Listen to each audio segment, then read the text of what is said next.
Ram, Ram, Ram, Ram, Ram, Ram, Ram, Ram, Ram, Ram, Ram, Ram, Ram, Ram, Ram, Ram, Ram, Ram, Ram, Ram. Om Shanti Shanti. Om Shanti Shanti. All right. So, similar to like what we were talking about with Aries energy, this is another fire element. So, light your candles. Let me turn the music down a little bit.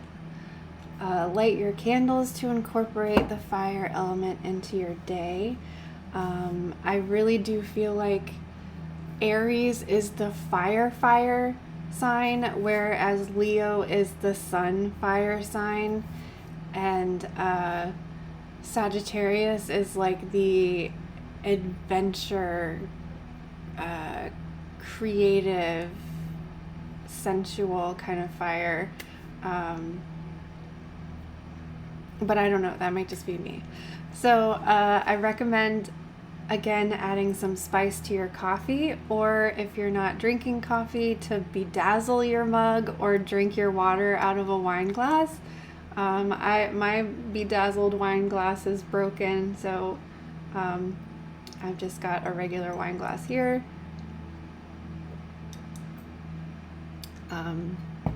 Cheers, because Leo likes to be a little fancy. I'll pick a chakra card for us. So Leo season, Leo season is at the end of summer. Let me get the exact dates here.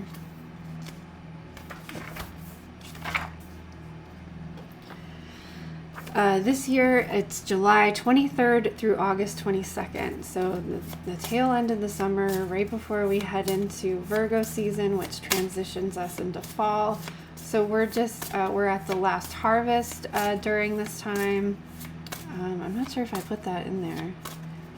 So let's pick a solar plexus chakra card, a sun energy, inner fire energy for those who are watching now and those who will be watching later.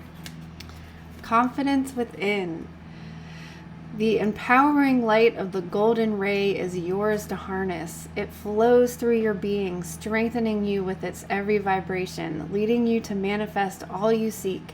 It illuminates your inner joy and confidence, opening you to new levels of prosperity you may not have thought possible. Healing comes from your sovereignty and personal empowerment. Claim your possibility. The universe is smiling upon you and the sun is shining on you now. What a lovely card for today for Leo energy. The sun is shining on you. Leo likes to be in the spotlight and have that showcase on them. Hair is really big for Leos. Luxury and I don't know how to describe it. I feel it. I am a Leo sun. I shied away from it for so long. I feel like I'm growing into my Leo-ness as I get older. Whereas I feel more like my rising sign. And I relate more to my moon sign, whereas Leo kind of brings me out of my comfort zone. I don't like to have the spotlight on me. That's more, I feel like a Leo rising sign is more the ones that want to be in the spotlight. But let's see what Danielle Blackwood has to say. So now we've passed through the gateway of the summer solstice and bask in the fullness of the season. The earth is generous, abundant, and life-affirming. All the crops are overloaded. Again, it's the first harvest takes place August 1st. So that's when we're just so abundant and so fruitful. Leo is a fixed fire sign, meaning it occurs in the heart of the season, in this case summer. It is associated with the passionate, visionary element of fire. Picnics at the beach, camping in the mountains, lazy days in the sun. Leo is a time for gathering with family of the heart, enjoying the incandescence of summer twilight. We laugh, we dance, we play, and celebrate for the sheer joy of being alive. Lunasta or Lammas, the first of 3 harvest festivals, occurs during Leo season, and farmers markets are bursting with ripe cherries, luscious blackberries, and juicy peaches. It is fitting that Lunasta is also a traditional time for hand fasting and weddings, giving the fertility and abundance of the natural world. Leo's purpose is to shine. It's no coincidence that the sun is Leo's ruling planet. The sun in astrology is connected to one's unique sense of self, and the sun symbolizes growth, creativity, illumination, life force, vitality, the divine spark, and the ability to create life. It also corresponds with sovereignty, royalty, nobility, and leadership. All qualities that resonate through the archetype of Leo. Although there are numerous goddesses associated with the sun, it is also connected with the sacred masculine. Or in the animus in women, our inner king, who acts on our behalf and takes action in the outer world. Ultimately, the sun is symbolic of the mysterious process we call individualization, becoming wholly oneself and standing fully and gracefully in one's power. This is Leo's quest. Leo embodies the archetype of the queen and king. I think I'm just going to stop there. So I know it's hard to tap into this energy this time of year because we're in the coldest months of the year, the coldest time of the year. So it's hard to tap into that energy, and that might be really when you're wanting to use your fire element, have a fire pit, burn a fire in your fireplace. Also, if you don't have a way to appreciate fire in your environment, if you're not able to, also thinking of the stove as, especially this time of year, the stove, think of cooking like hot stews, something that like warms you up and makes you feel like a warm stew makes you feel like on the inside how it feels to like bask in the sunlight in the summertime. So thinking of your stove, your oven, your hearth, of that being the inner central fire of your household, and that will help you incorporate that into your day. Again, the like spices in the coffee or whatever, bedazzling your cup, wearing red lipstick, painting your nails red. I kind of feel like the colors associated, what did I put in the book? Yeah, red, orange, and yellow. I feel like, again, Aries is red for me. It's just very, very red. Whereas Leo is that yellow, orange, sunny kind of color. However, just all the colors of fire can be incorporated with any of the fire signs and any of the fire zodiac. I mean, I feel like Sagittarius is more that like purpley burgundy maroon kind of red, and then Leo is like the orangey yellow kind of red. Stones, tiger's eye, sunstone. I recommend hematite and black tourmaline to help ground Leo energy from like bubbling over. And hematite specifically because it is associated with blood and fire. And then black tourmaline just for the grounded and protectedness. If Leo's putting themselves out there all the time, it's very important to be protecting yourself and shielding yourself. And black tourmaline is a good one for that. So that's why I recommended it in there. Let's see, we've pulled a confidence card.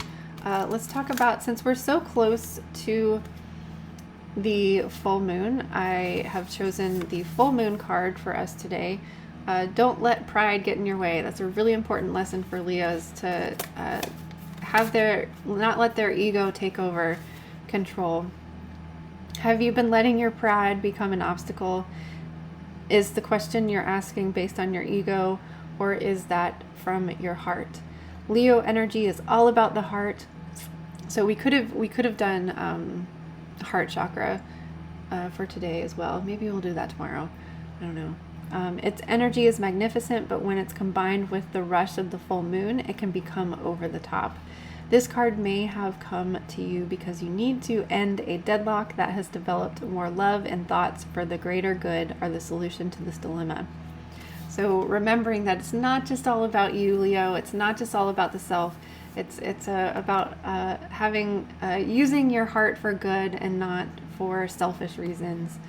Self-esteem is good. Vanity is not. Everyone is equally important. Creative urges should be followed. Work some magic. So creativity is a very like Leo kind of thing. A friendship may be ending now. I don't know what that means. And I thought we'd talk about the new moon tomorrow, even though we're technically waning gibbous today because we're after the full moon. So waning gibbous, again, gibbous is the gibbous, meaning it's still more than half full. So gibbous is after we've passed the halfway. It's bigger than half, more than half. Where is gibbous? Waning gibbous. And if you were to, you should be able to see the moon in the sky tonight. Obviously, it's going to be bam, bam right there in your face. Look on the right side of it and you will see that it's not perfectly round like it was last night. It will have like a little shadow, barely able to see it, but it looks, you won't be able to see the crescent of the like this, like it's not going to look like this because we're still so light. It's going to look like an odd shaped moon, like think of like a somewhat deflated basketball or something like that. So the waning gibbous, the light is decreasing, reorganizing and decluttering. So we're starting to shed, but do things that you have energy to do now, because the light is still bright, the energy is still there. And that's why I recommend like physical things, like reorganize, like moving things around, readjusting things physically, like heavy things that take energy to do. You're able to do that now with the waxing gibbous, or waning gibbous, sorry. So use that light while you still have energy. Tie up loose ends and prepare for the dark moon. I typically save like between now and the last quarter. Because there's still a lot of energy to be had with the last quarter. But waning gibbous is like really like getting those things done that you maybe put off, maybe you were procrastinating about them. Especially because we'll be moving into Virgo in the next couple of days. And Virgo is going to help us like reorganize that shit and like get it done. Leo might be like, but I want to party. It's so close to the full moon. I still want to dance under the moonlight. And Virgo's going to step in and be like, no, we got to get this shit done. So have a happy waning gibbous Leo moon. And I will see you tomorrow morning for another Leo day. Thanks so much for hanging out. I hope it's going well. Bye.